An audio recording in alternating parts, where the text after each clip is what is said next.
A long time ago, in a kingdom far away, there lived a wise and faithful man named Daniel.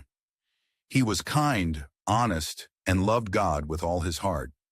Even though Daniel had once been taken from his home in Judah, he had worked hard and served the kings of a new land with respect.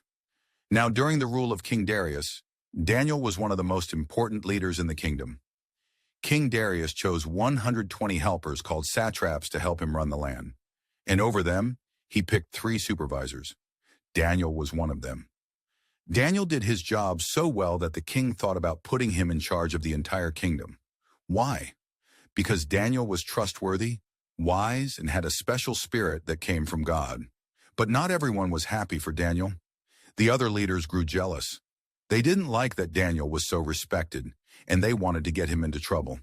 They watched him closely, hoping to catch him doing something wrong. But Daniel didn't lie, cheat, or steal. He followed the rules and worked hard. Finally, they said, "We'll never find anything wrong with Daniel unless it has something to do with his God." So they came up with a sneaky plan. They went to King Darius and said, "O king, live forever. We think you should make a royal law. For the next 30 days, no one should be allowed to pray to any god or person except you. If they do, they must be thrown into the lion's den." King Darius liked the idea of being honored, so he agreed and signed the law. But they had tricked the king because they knew Daniel would still pray to God. When Daniel heard about the new law, he didn't get scared. He went home, opened his window toward Jerusalem, and got down on his knees. 3 times a day he prayed and gave thanks to God, just like he always had.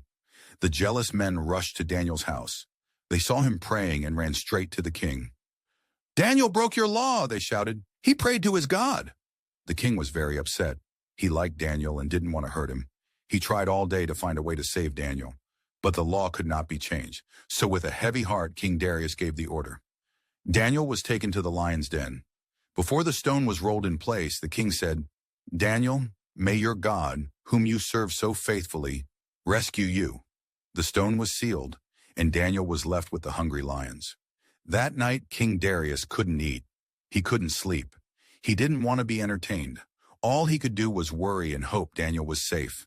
Early the next morning, just as the sun was rising, the king ran to the lion's den. "Daniel," he cried out, "servant of the living God, was your God able to save you from the lions?" Then a voice came from inside the den. "O king, live forever. My God sent his angel to shut the lions' mouths. They haven't hurt me at all, because I did nothing wrong before God or you." The king was so happy. He ordered Daniel to be lifted out of the den. Not a single scratch was on him, because Daniel had trusted in God. Then the king gave another command. The men who had lied about Daniel, along with their families, were thrown into the den. The lions attacked them before they even hit the ground. King Darius was amazed by Daniel's God. He sent a message to the whole kingdom. "Everyone in my kingdom must honor the God of Daniel. He is the living God who lasts forever. His kingdom will never end. He saves and protects his people. He performs miracles in heaven and on earth. He rescued Daniel from the power of the lions." And Daniel continued to do well during the time of King Darius and even into the reign of King Cyrus. The lesson today is Daniel's story reminds us to stay faithful to God, no matter what others say or do. Daniel didn't hide his prayers or stop doing what was right, even when it was hard. He trusted God completely, and God took care of him in the scariest moment of his life. When you feel scared or pressured to do the wrong thing, remember Daniel.